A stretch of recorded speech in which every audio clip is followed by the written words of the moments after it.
തിങ്കൾ തുടുക്കുമ്പോഴെന്റെ മുഖം, പൊൻകഴൽ തുള്ളുമ്പോഴെന്റെ താളം, കൊഞ്ചിപ്പിണങ്ങിയാലെൻ ചിണുക്കം, പുഞ്ചിരി വാടിയാലെന്റെ ദുഃഖം, പുഞ്ചിരി വാടിയാലെന്റെ ദുഃഖം.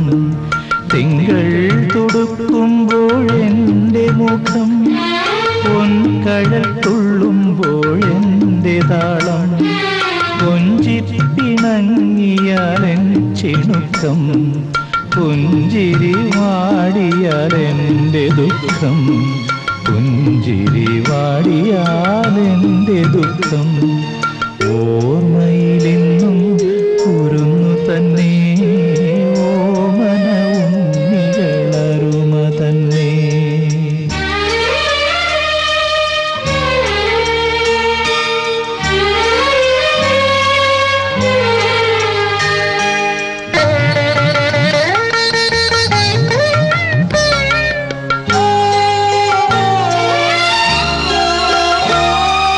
കാലം കുറുക്കി കുഴമ്പു തന്നു, കാലങ്ങൾ വാഴുവാൻ പാട്ടു തന്നു.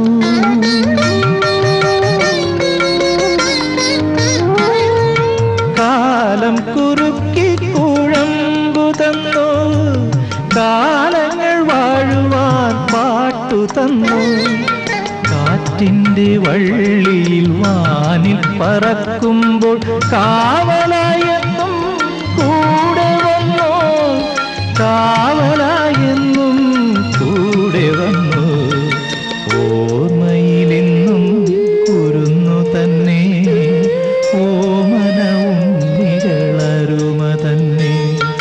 തിങ്കൾ തുടുക്കുമ്പോഴെന്റെ മുഖം, പൊൻകഴൽ തുള്ളുമ്പോഴെന്റെ താളം, കൊഞ്ചിപ്പിണങ്ങിയാലെൻ ചിണുക്കം, പുഞ്ചിരി വാടിയാലെന്റെ ദുഃഖം, പുഞ്ചിരി വാടിയാലെന്റെ ദുഃഖം.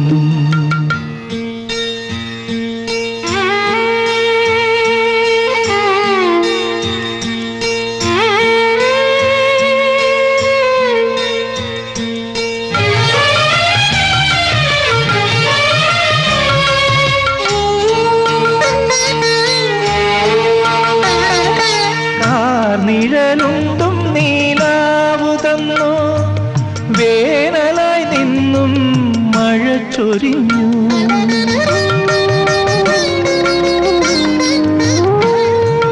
കാർനിഴലുണ്ടും നീലാവു തന്നു, വേനലായി നിന്നും മഴ ചൊരിഞ്ഞു. ആത്മാവു തന്നെ പകർന്നു തന്നു, അതൊരാനന്ദ ബന്ധനമായി വന്നു, ആനന്ദബന്ധനമായി വന്നു. ഓർമ്മയിലെന്നും കുരുന്നു തന്നെ, ഓമന ഉണ്ണികളരുമ തന്നെ. തിങ്കൾ തുടുക്കുമ്പോഴെന്റെ മുഖം, പൊൻകഴൽ തുള്ളുമ്പോഴെന്റെ താളം, കൊഞ്ചിപ്പിണങ്ങിയാലെൻ ചിണുക്കം, പുഞ്ചിരി വാടിയാലെന്റെ ദുഃഖം, പുഞ്ചിരി വാടിയാലെന്റെ ദുഃഖം. ഓർമ്മയിലെന്നും കുരുന്നു തന്നെ, ഓമന ഉണ്ണികളരുമ തന്നെ.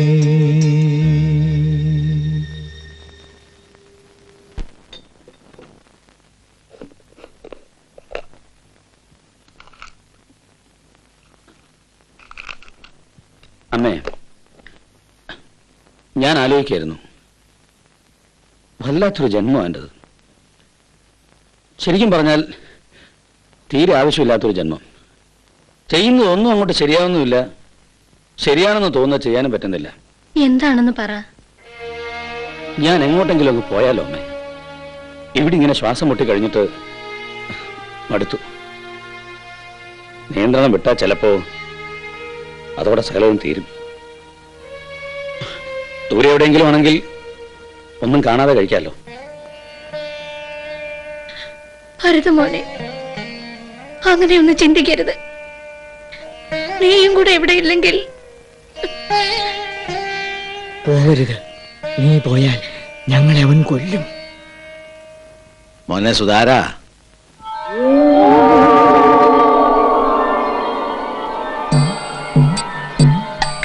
എന്താ മോനെ, നിനക്കെന്നെ മനസ്സിലായില്ലേ? അതോ തന്തേ കണ്ട തിരിച്ചറിയാത്ത അവസ്ഥയിലായോ നീയും? ഞാൻ എന്റെ ഭാര്യയോടും മക്കളോടും സംസാരിക്കുന്നത് കേൾക്കാൻ നിങ്ങൾ എന്തിനാ അവിടെ കൂടി നിൽക്കുന്നത്? ചേട്ടൻ ഇങ്ങോട്ടിരിക്കെ. ചേട്ടനോ? നിന്റെ അമ്മയെ നീ ചേച്ചി എന്നാണോ വിളിക്കാറ്? സരസു, നീ ഒന്നുകൊണ്ടും വിഷമിക്കണ്ട. നിങ്ങളൊക്കെ എന്റെ മനസ്സിലുണ്ടാവും. നിന്നെ കാണാനും നിനക്കൊരു ദുഃഖം ഇല്ലാതിരിക്കാനും ഞാൻ എപ്പോഴും അടിയോടെ വീട്ടിലുണ്ടാവും. അത് പോരെ?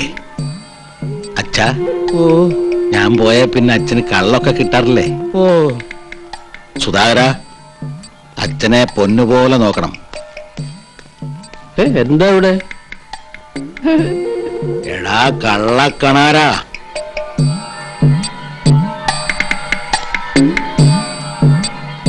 ഞാൻ കുറുപ്പാ, കൃഷ്ണക്കുറുപ്പ്. നമസ്കാരം കുറുപ്പ്. എന്റെ പേരും പറഞ്ഞ് താനൊരു കിഴി കെട്ടാൻ തുടങ്ങിയിട്ട് കാലം കുറെ ആയല്ലോ. അതെന്തായി? ഒന്നും ആയിട്ടില്ല, ആവുമ്പോ ഇവിടെ എത്തിച്ചോളാം. എന്താ കാണിക്കുന്നേ? ചേട്ടനല്ല, അച്ഛൻ. എല്ലാം എനിക്കറിയാം. അതല്ല ഇവരോട് ഞാൻ പറയണോ? അയ്യോ വേണ്ട, കുറുപ്പ് പോർക്കണം. ഞാൻ കട്ടിട്ടുണ്ട്. ആകെ കിട്ടിയ പണത്തിൽ നിന്ന് 7000 രൂപ കൊടുത്ത് ഞാൻ സിമന്റ് മേടിച്ചു. 4000 കൊടുത്ത് മകൾക്ക് ഒരു നെക്ലസ് മേടിച്ചു. കുറെ പണം തൊഴിലാളികൾക്ക് തന്നെ പലിശക്ക് കൊടുത്തിട്ടുണ്ട്. പൊറുക്കണം, ഒക്കെ പൊറുക്കണം. ഇനി എന്ത് ബാക്കിയുണ്ടോ എന്റെ മക്കൾക്ക് കൊടുക്കാൻ? ഇനിയിപ്പോ ആ കിഴി കെട്ടാൻ മേടിച്ച തുണി മാത്രമേ ഉള്ളൂ. അത് വെട്ടി ഒരു കോടകം തുന്നിച്ച് അത് കൊടുത്ത് ഈ നാട് മുഴുവൻ നടക്ക്. നടന്നോളാമേ.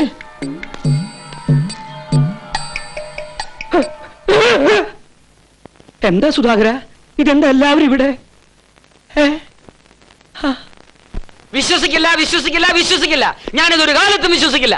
ഒന്നും മനഃപൂർവ്വം അല്ല സാറേ. എന്താ സംഭവിക്കുന്നതെന്ന് ഞാൻ അറിയാറില്ല, സത്യം. പട്ടാപ്പകല് നാട്ടുകാരുടെ മുമ്പിൽ വെച്ച് പേപ്പട്ടിയെ പോലെ താൻ തല്ലിന്നാണ് ആ കണാരമേശ്വരുടെ പരാതി. അടിയോടിയായിട്ട് തല്ലിയിട്ടില്ല. പിന്നെ ഇനി കുറുപ്പിന്റെ ആത്മാവായിട്ട് തല്ലിയിട്ടുണ്ടോന്ന് എനിക്കറിയില്ല. 20-ാം നൂറ്റാണ്ടിൽ ആത്മാവോ? ആത്മാവ്.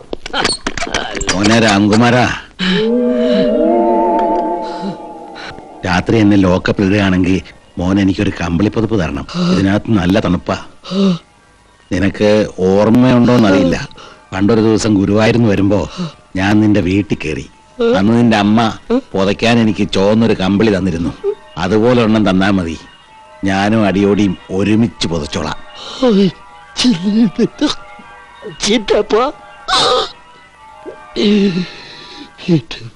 വിനയേട്ടൻ എന്ത് പറ്റിയെന്ന് എനിക്ക് മനസ്സിലാവുന്നില്ല. ജോലി കിട്ടിയതിന് ശേഷം ഒരുപാട് മാറി.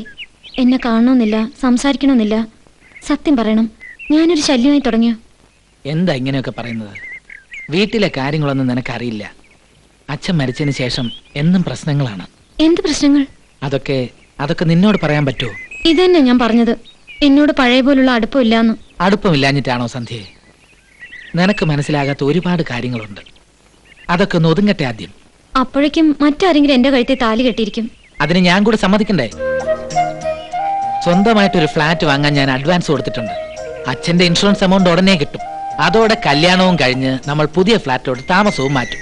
പിന്നെ ജീവിതമായി, പ്രാരബ്ധമായി, തമാശകളായി. ഫ്ലാറ്റിലേക്കൊന്നും ഞാനില്ല. പിന്നെ കല്യാണം കഴിഞ്ഞ കുറെ കാലം എനിക്ക് വിനയേട്ടന്റെ അമ്മയോടൊപ്പം താമസിക്കണം. അയ്യോ, എന്തേ? അല്ല, തുടക്കം തൊട്ടേ മാറി താമസിച്ചില്ലെങ്കിൽ പ്രശ്നമാ. പിന്നെ അമ്മായി അമ്മ പോരാവും, വഴക്കാവും. ഒരു വഴക്കം ഉണ്ടാവില്ല. അമ്മയെ ഞാൻ കണ്ടിട്ടുള്ളതല്ലേ. അതല്ല സന്ധ്യേ, അമ്മയ്ക്ക് തീരെ വയ്യ. മാത്രമല്ല നിനക്കൊരു മനസമാധാനം അവിടെ ഉണ്ടാവില്ല. അതൊക്കെ ഞാൻ സഹിച്ചോളാം. അമ്മ എനിക്ക് വെച്ചോളമ്പി തരുമൊന്നും വേണ്ട. അമ്മയെ നോക്കാനും കൂടിയാ ഞാൻ വരുന്നത്. മാത്രമല്ല ആ വീട് അമ്മ ചേച്ചിയുടെ പേരിൽ എഴുതി കൊടുത്തിരിക്കുക. ആയിക്കോട്ടെ, എന്നാലും അമ്മയോട് ഉണ്ടാവില്ലേ? കല്യാണം കഴിഞ്ഞ ഉടനെ ഫ്ലാറ്റിലേക്ക് മാറിയാ അത് ഞാൻ പറഞ്ഞിട്ടാണെന്നേ ആൾക്കാർ കരുതൂ. എന്തിനാ ഇല്ലാത്ത പാവം ഞാൻ തലയിലെടുത്ത് വെക്കുന്നേ? നീ ധൈര്യമായിട്ട് ചെല്ല്.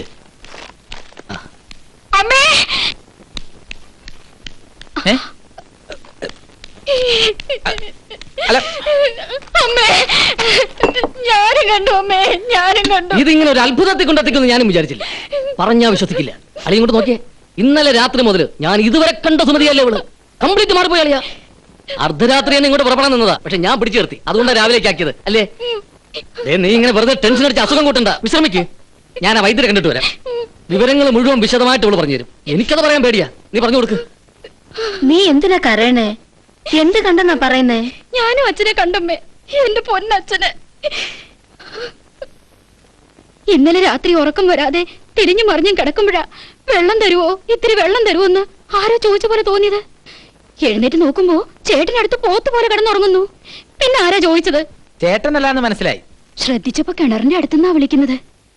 ഞാൻ പതുക്കെ ചെന്ന് വാതിൽ തുറന്നു. നോക്കിയപ്പോ കിണറിന്റെ കരയിലുണ്ട് നമ്മുടെ അച്ഛൻ നിൽക്കുന്നു. അതേ വേഷം, അതേ ചിരി. എന്നെ കണ്ടതും മോളെ ഇത്തിരി വെള്ളം തരുമോന്ന് ചോദിച്ചു. പിന്നെ എനിക്കൊന്നും ഓർമ്മയില്ല. ഞാൻ ചെന്ന് വെള്ളം കോരി ബക്കറ്റിൽ തന്നെ അച്ഛന്റെ കയ്യിലേക്ക് വെള്ളം ഒഴിച്ചു കൊടുത്തു. അച്ഛനത് മുഴുവൻ കുടിച്ചു. ഭയങ്കര ദാഹമായിരുന്നു. വെള്ളം കുടിച്ചു കഴിഞ്ഞിട്ട് അച്ഛൻ എന്നെ കെട്ടിപ്പിടിച്ചോണ്ട് പറഞ്ഞു, ഇങ്ങോട്ട് വന്ന് ഇവിടെ താമസിച്ചോളെ. എനിക്കും കൂടി ഉള്ളതാണ് ഇൻഷുറൻസിന്റെ പണമെന്ന് അച്ഛൻ പറഞ്ഞപ്പോഴല്ലേ മനസ്സിലായത്.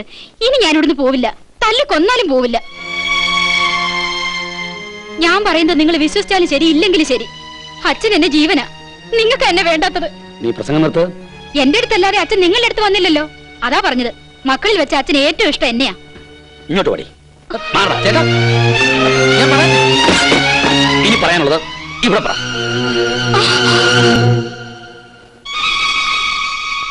എടി, ഇൻഷുറൻസിന്റെ പണം പിരിക്കാനേ വേറെ മാർഗങ്ങളുണ്ട്. അതിൽ കൈയിട്ട് വരാൻ നീ അച്ഛന് 2 ബക്കറ്റ് വെള്ളം കൊടുക്കേണ്ട കാര്യമൊന്നുമില്ല. പുറത്തുള്ള ഒരാൾക്കും അച്ഛൻ ഇവിടെ ഉണ്ടെന്ന് അറിയില്ല. നിന്റെ നാവിൽ നിന്ന് ആരെങ്കിലും ഇതറിഞ്ഞാൽ നീ അടക്കം എല്ലാവരും ജയിലില്ല. എന്തായാലും എന്റെ ചേട്ടൻ ഒരിക്കലും ഇത് അറിയണ്ട. അങ്ങേരുടെ മനസ്സിലൊന്നും നിൽക്കൂല.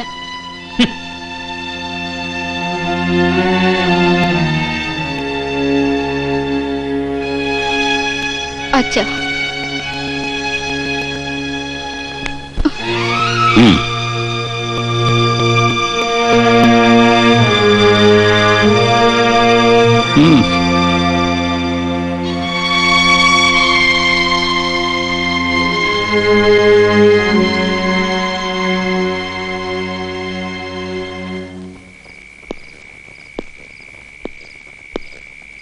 നീ എന്താ ഒന്നും മിണ്ടാത്തെ? ഞാൻ എന്ത് ചെയ്യണമെന്നാണ് പറയുന്നത്? ഹോമം നടത്തണം. ചിറ്റപ്പന്റെ ആത്മാവിന് നിത്യശാന്തി ലഭിക്കാൻ മോക്ഷകർമ്മം നടത്തണം. ആത്മാവിനെ ആൾരൂപത്തിൽ ആവാഹിച്ച് രാമേശ്വരത്തോ തിരുനെല്ലിയിലോ സമർപ്പിക്കണം. എനിക്കിനി ഈ കുറിപ്പിനെ ഇങ്ങനെ കൊണ്ടു നടക്കാൻ വയ്യ. എന്റെ പൊന്നിയേട്ടാ, നാട്ടിൽ എത്രയോ പേർ മരിക്കുന്നു. അവരാരും ഇങ്ങനെ അലഞ്ഞു തിരിഞ്ഞ് നടക്കുന്നില്ലല്ലോ അനിയ. ഒള്ളി അവർ ചിറ്റപ്പൻ. അച്ഛന് ശാന്തി കിട്ടുന്നതിന് മോൻ എന്താ എത്ര വിഷമം? ഞങ്ങളുടെ വ്യക്തിപരമായ കാര്യത്തിൽ നിങ്ങൾ എന്തിനാ വിഷമിക്കുന്നത്? അത് പറയരുത്, അത് പറയരുത്. മരിക്കുന്നത് വരെ അച്ഛൻ നിങ്ങൾക്ക് സ്വന്തം. മരിച്ചു കഴിഞ്ഞാൽ ആത്മാവായി. ആത്മാക്കളെല്ലാം പൊതുസ്വത്തല്ലേ? മാത്രമല്ല, ഇന്ന് അടിയോടി, നാളെ ചിറ്റപ്പൻ എന്റെ ദേഹത്താണ് കയറുന്നതെങ്കിലോ? ചേട്ടനെ നല്ലൊരു സൈക്യാട്രിസ്റ്റിനെ കാണിച്ചാൽ മതി. നമുക്കൊരു കാര്യം ചെയ്യാം. നാളെ ഇവന്റെ അമ്മയെ കണ്ട് സംസാരിക്കാം. അതെ, പഴമക്കാർക്ക് അതിന്റെ വില അറിയും. ഇവർക്ക് വിശ്വാസം ഇല്ലെങ്കിൽ ഹോമം നമുക്ക് എല്ലാവർക്കും കൂടി നടത്താം. ബുദ്ധിമുട്ടുള്ളൊരു വീട്ടിൽ നിന്നും മാറി നിന്നാ മതി. അതൊന്നും വേണ്ട. ഈ ഹോമമല്ലാതെ വേറെ ഒരു വഴിയും ഞങ്ങൾ കാണുന്നില്ല. അതെ,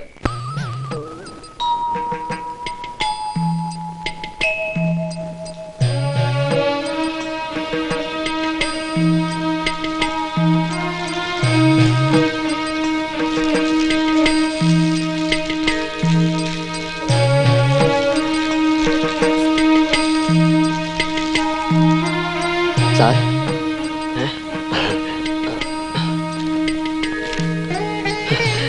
സമയവും സന്ദർഭവും നോക്കി വേണം പരാതി തരാൻ. അല്ലാതെ തരുന്നൊന്നും പരാതിയായിട്ട് അംഗീകരിക്കില്ല. ഇയാൾ ഒരാഴ്ചന് ശേഷത്തോട്ട് വാ. ഓ ഓ ഓ ഓ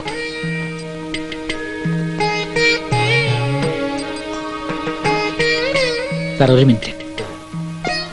ഹോമം തീരുന്ന സമയത്ത് വീട്ടുകാർ മാത്രം മതിയെന്ന തന്ത്രി പറയുന്നത്. അതെന്താ ഇനി അങ്ങനെ? ആവാഹിക്കുന്ന സമയത്ത് നമ്മൾ ഇവിടെ നിന്നാ ചിലപ്പോ ചാടി പിടിക്കുന്നത് ആ രൂപത്തിലേക്കായിരിക്കില്ല, നമ്മളിലേക്കായിരിക്കും. അയ്യോ, എന്നാ പിന്നെ പോകുന്നതാണ് നല്ലത്.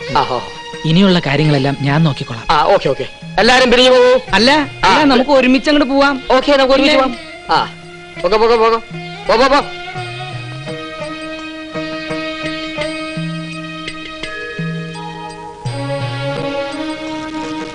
അമ്മയെ വിളിച്ച് ഇവിടെ ഇരുത്തുക. ഞാൻ വരില്ല. നിന്റെ അച്ഛൻ മരിച്ചിട്ട് ഞാൻ ജീവനോടെ ഇരിക്കുകയാണെങ്കിൽ നിങ്ങൾ കർമ്മം നടത്തുമ്പോ ഞാൻ വരാം.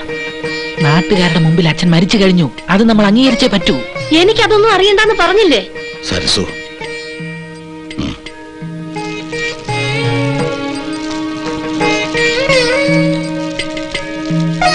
ഇരിക്കമ്മേ.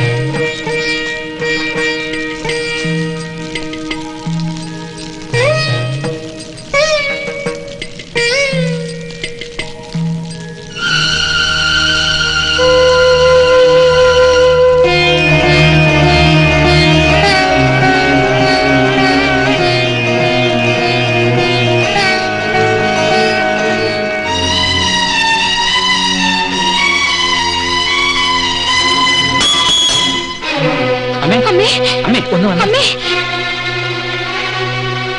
അതെ, അമ്മയ്ക്ക് നല്ല സുഖമില്ലാത്തോണ്ട. സാരല്ല, പ്രായശ്ചിത്തം കഴിച്ച് നല്ലൊരു ദിവസം അറിയിച്ചാ മതി, ഞങ്ങൾ വരാം.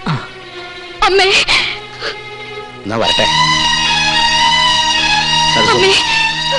സരസു, അമ്മേ, അമ്മേ,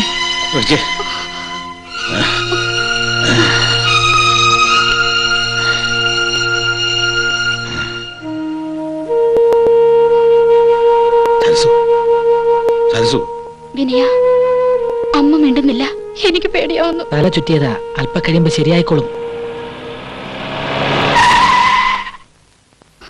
ഈശ്വര, അച്ഛൻ ഇപ്പൊ കുഴപ്പമൊന്നുമില്ല. ഒരു ഡോക്ടർ, ഞാൻ ടാക്സി സ്റ്റാൻഡിൽ ഉണ്ടായിരുന്നു ഭാഗ്യം. ഡോക്ടർ ആശുപത്രി പോണ വഴിക്ക് ഞാൻ അങ്ങോട്ട് വിളിച്ചോണ്ട് വന്നു.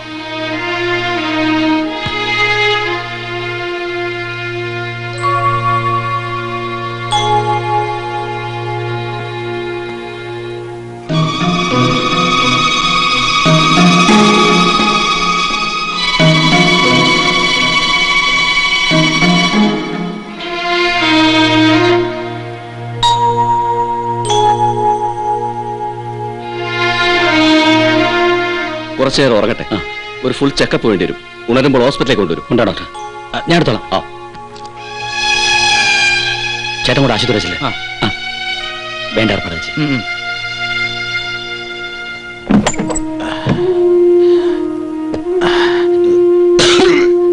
അച്ഛാ, അച്ഛാ, മോനെ. സാരമില്ല, സരസുവിന് കുഴപ്പമൊന്നുമില്ലല്ലോ.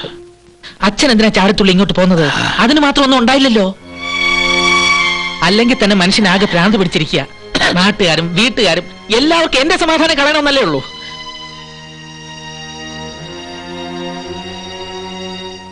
എന്ത് സമാധാനമാണ് നിനക്ക് വേണ്ടത്? അച്ഛനെ ശ്വാസം മുട്ടിച്ച് കൊല്ലണോ? കൊന്ന ഈ വീട്ടിനകത്ത് നീ കുഴിച്ചു മൂടുമോ? മതി, ഈ കളി ഇന്നത്തോടെ അവസാനിപ്പിക്കണം. ജയിലെങ്കിൽ ജയിൽ, ഇതിലും ഭേദാ. അത് ഏട്ടൻ മാത്രം തീരുമാനിച്ചാ പോരാ, എനിക്ക് എന്റെ നിലനിൽപ്പ് കൂടി നോക്കണം. നിലനിൽപ്പോ? നിന്റെ മഹത്വം കൊണ്ട് കിട്ടിയെന്ന് നീ കരുതുന്ന ജോലിയാണോടാ നിലനിൽപ്പ്? നിനക്ക് ഞാൻ തന്ന ദാനമാണത്. ഇവനത് കിട്ടിയാലേ കുടുംബരക്ഷണമെന്ന് ഞാൻ കരുതി. ജീവിതത്തിൽ ഒരുപാട് മണ്ടത്തരങ്ങൾ ചെയ്തവനാ ഞാൻ. ഒരു ശരിയെങ്കിലും ചെയ്യണം തോന്നി. അതുകൊണ്ടാണ് അവർ എനിക്ക് വെച്ച് നീട്ടിയ ജോലി നിനക്ക് തരാൻ ഞാൻ പറഞ്ഞത്. അതാണ് ഞാൻ ചെയ്ത ഏറ്റവും വലിയ തെറ്റ്. അതൊന്ന് എന്റെ കയ്യിലായിരുന്നെങ്കിൽ നമ്മുടെ അച്ഛൻ ഈ ഗതി വരില്ലായിരുന്നു. അമ്മ തളർന്ന് വീടില്ലായിരുന്നു. നിന്റെ ന്യായങ്ങൾക്ക് അർത്ഥമുണ്ടെന്ന് ഞാൻ തെറ്റിദ്ധരിച്ചത് നേരെ. പക്ഷെ അതിന്റെ പേരിൽ അച്ഛനെ ശിക്ഷിക്കാൻ ഇനി ഞാൻ അനുവദിക്കില്ല. നിർത്ത്! എന്റെ പേരും പറഞ്ഞ് ആരോട് ശബ്ദിച്ചു പോരുത്. ഇത് എന്റെ വീടാണ്, കൃഷ്ണക്കുറുപ്പിന്റെ വീട്. ഇതിനകത്ത് കൃഷ്ണക്കുറുപ്പിന് മക്കളുണ്ടായിരുന്നു. ആ മക്കളെ സ്നേഹിച്ചിരുന്ന ഒരു കാലവും. കുഞ്ഞുനാളെ നിങ്ങൾ തല്ലി ഓടിയിട്ടുണ്ട്, പക്ഷെ അന്ന് ദേഹം മുറിഞ്ഞിരുന്നില്ല.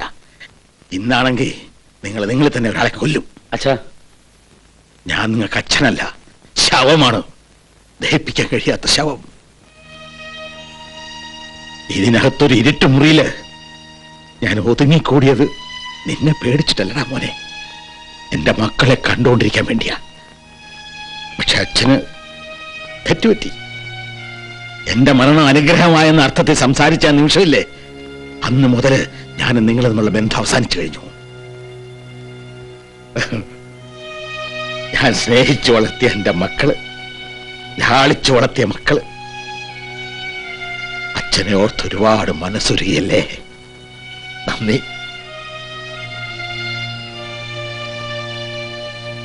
നിനക്ക് ഇൻഷുറൻസിന്റെ പണം വേണമല്ലേ? കിട്ടും. പക്ഷെ നിന്നെ വളർത്തി വലുതാക്കിയ അച്ഛന്റെ ദാഹം നീ തന്ന 2 ബക്കറ്റ് വെള്ളം കുടിച്ചിട്ട് മാറിയില്ലല്ലോ മോളെ.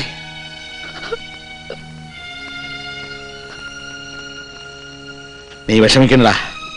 നിനക്ക് നിന്റെ ജോലി തുടരാം, വിവാഹം കഴിക്കാം. അച്ഛൻ ഒന്നിനും തടസ്സമാവില്ല. മക്കളോട് ഒരു ഉപദേശം മാത്രം. ഞാൻ നിങ്ങളെ സ്നേഹിച്ച പോലെ നിങ്ങൾ നിങ്ങളുടെ മക്കളെ സ്നേഹിക്കരുത്.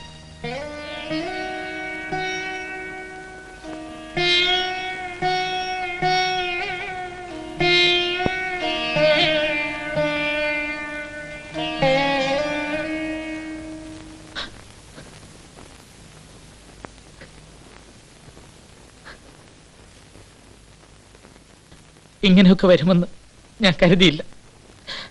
ജീവിക്കാനുള്ള കൊതി കൊണ്ട് ഒരു നല്ല ജോലി ഞാൻ ആഗ്രഹിച്ചു പോയി. എനിക്കൊന്നും വേണ്ട, എല്ലാം ഞാൻ ഉപേക്ഷിക്കാം. ചെയ്ത തെറ്റിന് അച്ഛൻ തരുന്ന ഏത് ശിക്ഷയും ഞാൻ ഏറ്റുവാങ്ങാം. എന്നെ ശാപിക്കരുത്.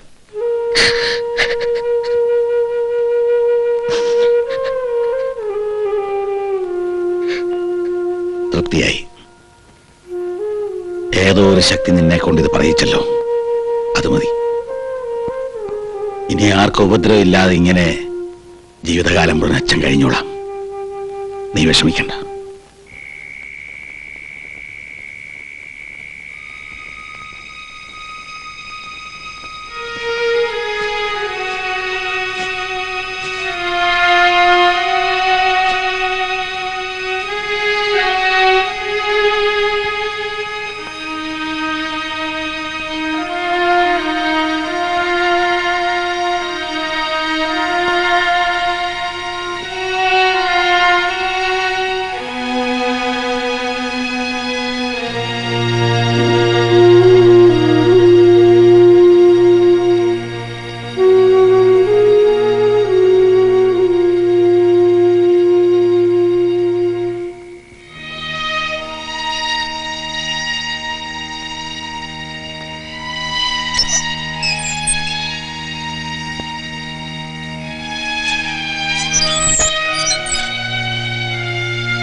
എന്നെ തനിച്ചാക്കിയിട്ട് പോവാ? എവിടേക്കാണെങ്കിലും ഞാനും ഉണ്ട്.